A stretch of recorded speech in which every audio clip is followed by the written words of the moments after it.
नमस्कार दोस्तों, welcome to my YouTube channel जिसका नाम है वर्षा वस्त्रालय। ठीक है, तो चलिए स्वागत है।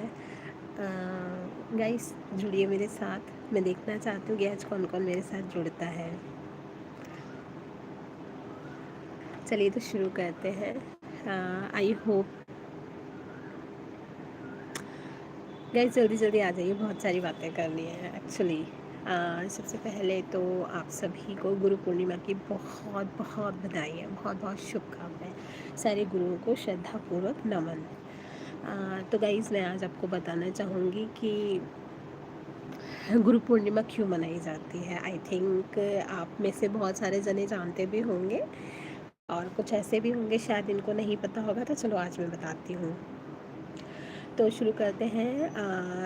ये गुरु पूर्णिमा गुरु वेद ऋषि वेद व्यास के जन्मोत्सव के रूप में मनाई जाती है।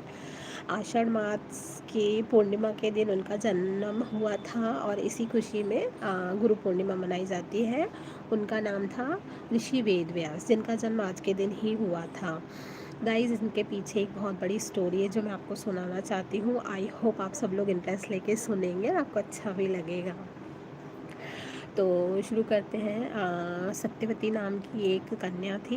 वो एक मछुआरे की लड़की थी, बेटी थी। उसे मत्स्य गंगा भी बोलते थे। वो क्या काम करती थी सत्यवती? वो ना गंगा नदी के किनारे पर नाव चलाने का काम करती थी। वो सारे यात्रियों को नदी के एक किनारे से दूसरे किनारे पर पहुंचाने का काम करती थी। तो अ, उसके शरीर में से ना मछली की बदबू आती थी, इसीलिए उसे मत्स्य गंगा भी बोला जाता था, मत्स्य गंगा।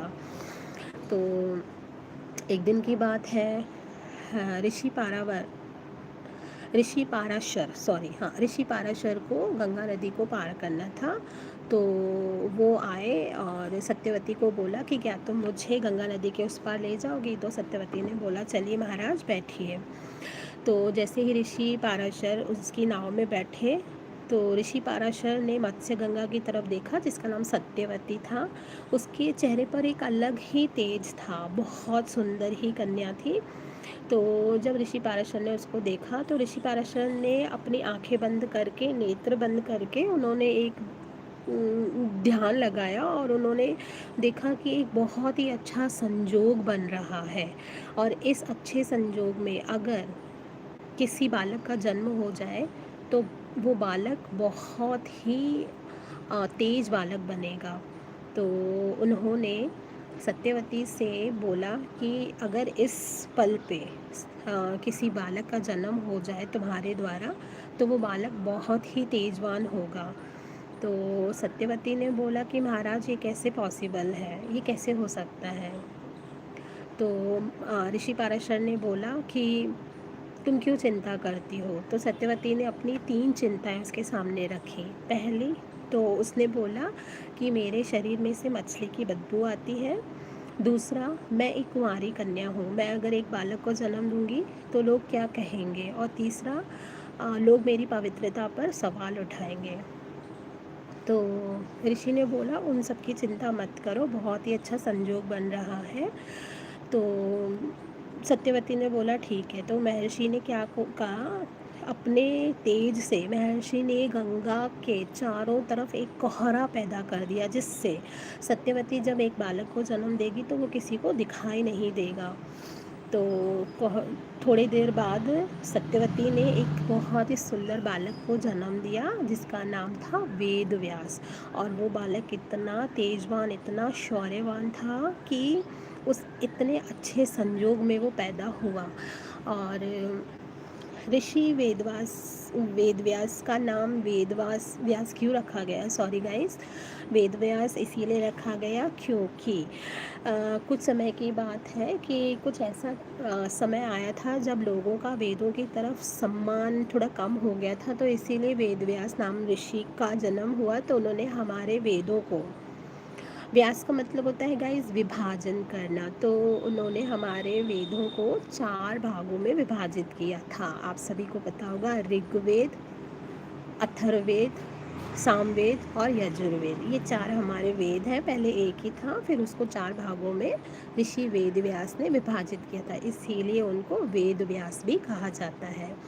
तो गाइज़ ये है हमारी गुरु पूर्णिमा की कथा, जिसमें हाँ, ऋषि वेदव्यास का आषाढ़ मास की पूर्णिमा पर जन्म हुआ था, और इसी खुशी में हम लोग गुरु पूर्णिमा का ये जो त्यौहार है, ये जो फेस्टिवल है, ये सेलिब्रेट करते हैं। आई होप आप सब लोग भी अपने अपने गुरुओं को नमन करने ज़रूर गए होंगे। और गुरु एक ऐसी क्या कहूँ गाइज़, एक ऐसा शख्स हमारी ज़िंदगी में जो हमें सही राह दिखाता है।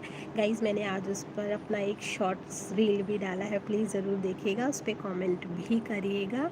और गाइज़ आशा करती हूँ कि मेरे लाइव पर आप सब लोग जुड़ेंगे। अभी तक तो आई डोंट थिंक सो कि कोई जुड़ा है, पर कोई बात नहीं गाइज़, मैं बहुत खुश हूँ। आज एक बहुत ही पवित्र त्यौहार है, मैं अभी अपने गुरु को नमन करने गई थी, और आप सब लोग भी इस गुरु पूर्णिमा के जो पर्व है उसको अच्छे से सेलिब्रेट किया होगा अपने अपने गुरुओं को। गाइज़ गुरु हमारे टीचर भी हमारे गुरु होते हैं, तो आज हम सबकी तरफ से सारे टीचर्स को भी बहुत बहुत प्रणाम। गाइज़ आई होप आपको मेरी जो स्टोरी है बहुत अच्छी लगी होगी, और जब आप देखेंगे, अभी तो कोई जुड़ा नहीं है, लेकिन आप जब जो देखेंगे तो ज़रूर मुझे कमेंट भी करेंगे, होप है। और गाइज़ अब मैं आपसे कुछ सवाल करती हूँ।